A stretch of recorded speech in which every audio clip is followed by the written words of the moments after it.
Hi there guys, welcome to this review of Quests and Cannons, The Risen Lands. Now this is coming to Kickstarter later this year, 21st of September. It's a game by Short Hop Games. It's their first game and it's for 1 to 6 players, ages 14 and up, and around about 20 to 25 minutes per player. So before we get into the review, I just want to make two quick notices. First of all, this is a prototype. It's a very good prototype actually. Some of the elements might change slightly between now and when the campaign goes live. The other thing to mention is that I don't accept any payments currently for reviews and that kind of thing, so all my opinions are my own and nothing of which I say here is financially motivated at all. So the board itself is a frame with starting locations and certain areas on it, which we'll discuss in a minute, and basically it's set up with a number of tiles strategically laid out based on the number of players and that kind of thing. We're set up for a 2-player game here. Now how the board is made up is there is a number of different types of hex locations on there. So we have islands, we have treacherous seas, we have stormy seas, and we have another one for calm seas. There's also locations for impassable terrain, so these cannot be moved through. When the board has been set up, each island has an island feature token on there, and basically on the other side of that is a type of resource which is available at that island. Also on the board we can see it, there are 3 different decks of cards. We have quest cards, map clues and loot. Along the bottom here we have the prosperity track, and we're going to earn prosperity for turning in quests and doing various other things within the game, and the prosperity track is what we'll be using to score the game later on. So as we progress through the game, we'll be landing on various islands where we'll be collecting quest cards. Now to complete the quest, all we need to do is complete the criteria on the back. So for example, an intriguing stranger. While relaxing at a trading post, an old pork approaches you on the street. He tells you can see lust for adventure in your eyes. For a small price, he can show you a map to great treasure. So what this is telling us here is if we take certain resources and coins to any trading post, we get a reward. In this case, it is more coins and prosperity. Other quests might be for delivering cargo to certain locations, defeating enemy ships and things like that. We also have loot cards as well. These can be found in any number of ways, but mainly from visiting trading outposts and that kind of thing. So they come in 2 forms. We can get one-time use. So for example, use when a rival ship moves into your space. You can move 2 spaces in a direction. Or ship equip cards. So for example, here we've got Merchant's Lucky Coin. When buying an upgrade, if you have at least 2 coins, you may flip a coin. On heads, the ship upgrade costs 3 less coins. On tails, your ship upgrade costs 1 less coin. We also have map clue cards. Now these can be used for gaining prosperity or earning more loot. And this is typically done by going to various locations and performing tasks when you're there. So for example, this one is while at Orchard's Vale, spend 1 coin to complete this map clue and then draw a new map clue. And then you can gain either 1 prosperity or 1 loot card. Okay, so in the game there are 3 races that we can play as. We have the Dwanis, which is a cross between rabbits and dwarves. We have the Porks, which is a cross between pigs and orcs. And we have the Dwelves, that is a cross between ducks and elves.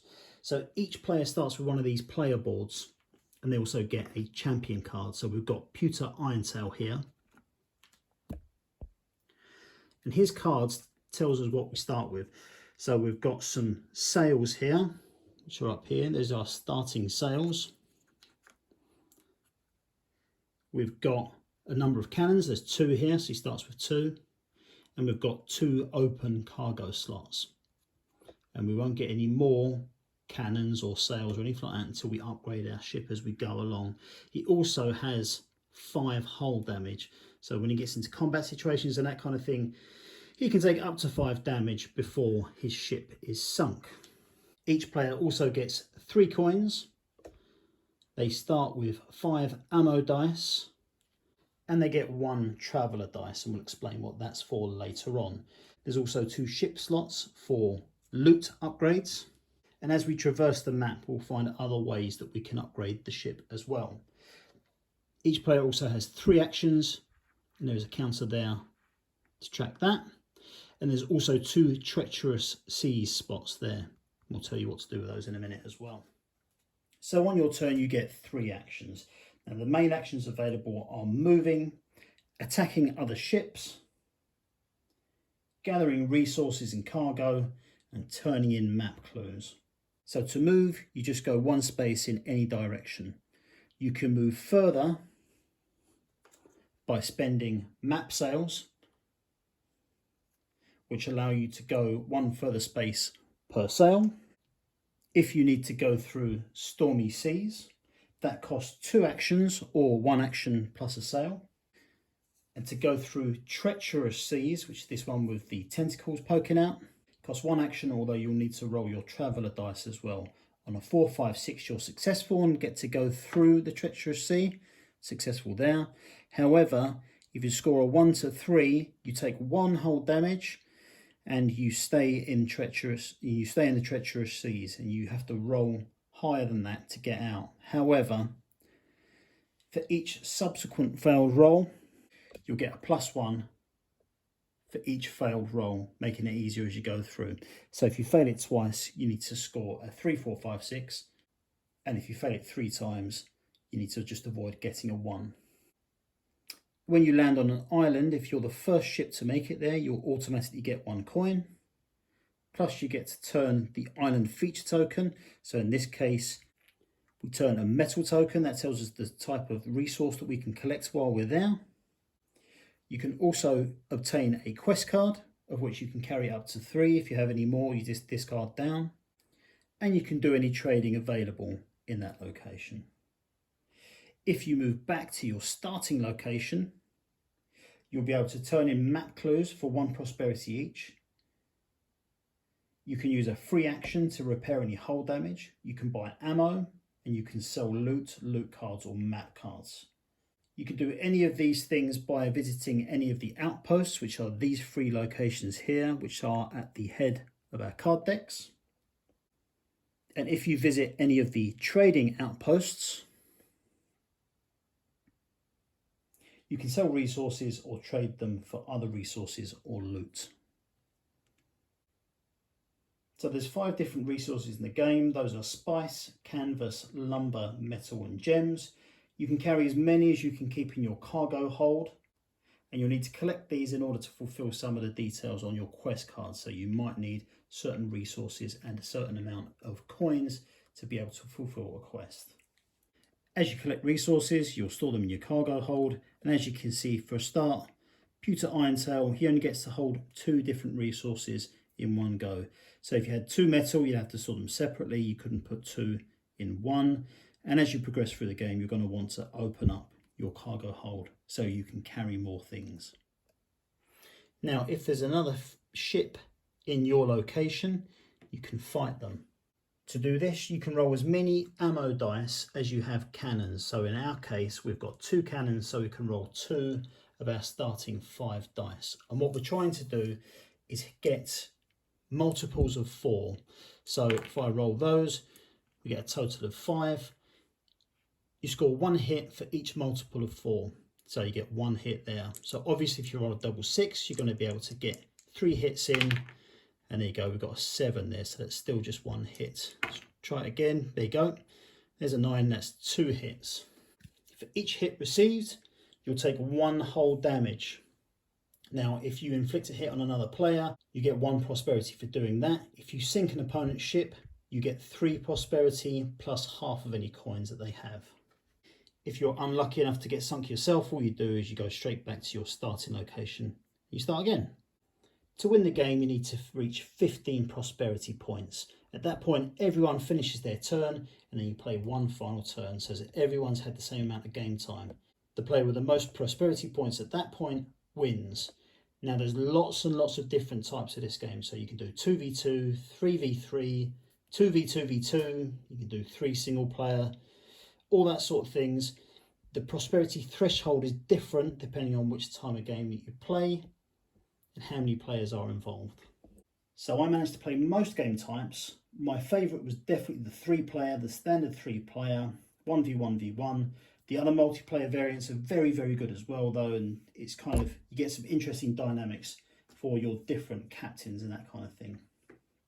Now, the game's really interesting in terms of movement. So as we go through certain treacherous seas and that kind of thing, you get a real benefit from that. If you manage to get through the treacherous seas, it means that you can get to maybe an island location before someone else, get that extra coin for doing so, and be able to turn these tokens over. Or you can play it safe and just run through the calm waters, which I didn't go through in the brief description, but that is just a basic move. If you've got calm waters, there's nothing burdening you or nothing in your way. You can just traverse through the seas in that way. But in many cases, it's really, really worth taking that extra risk just to be able to get that extra little bit of movement. In some ways, you can even, in one go with perhaps an extra sail and that kind of thing, you can make some real distance on the board. These character cards also have some really interesting abilities on them as well. So for example, Pewter Irontail, so he's got Dwani Luck. Once on your turn, you may discard a loot card from your hand to change a die roll to a 6. Now that might be really important for trying to sink an enemy ship or something like that. He also gets Forge ammo. Once per turn, you may spend 1 metal to gain 3 ammo. So that, again, when he's out there just playing away, if he always makes sure he's got plenty of metal resources in his cargo hold, he always gets ammo. So that means he doesn't necessarily have to get back to the trading outposts and that kind of thing to be able to do that. So here's another one. This is one of the porks. So we can see here the starting items are slightly different. They've got Pork and Alchemy. Once per turn, you may discard a loot card from your hand to exchange a resource in your cargo for lumber, canvas, or metal. So again, if he's got quest cards, he needs to get to a certain place, he knows that once on his turn, he's going to be able to swap certain resources out. He's also got Vision of Pain. Once per turn, you may take 1 hull damage to give your next cannon roll a 4-up. Excellent. Okay, so we'll have a look at one of the delves as well.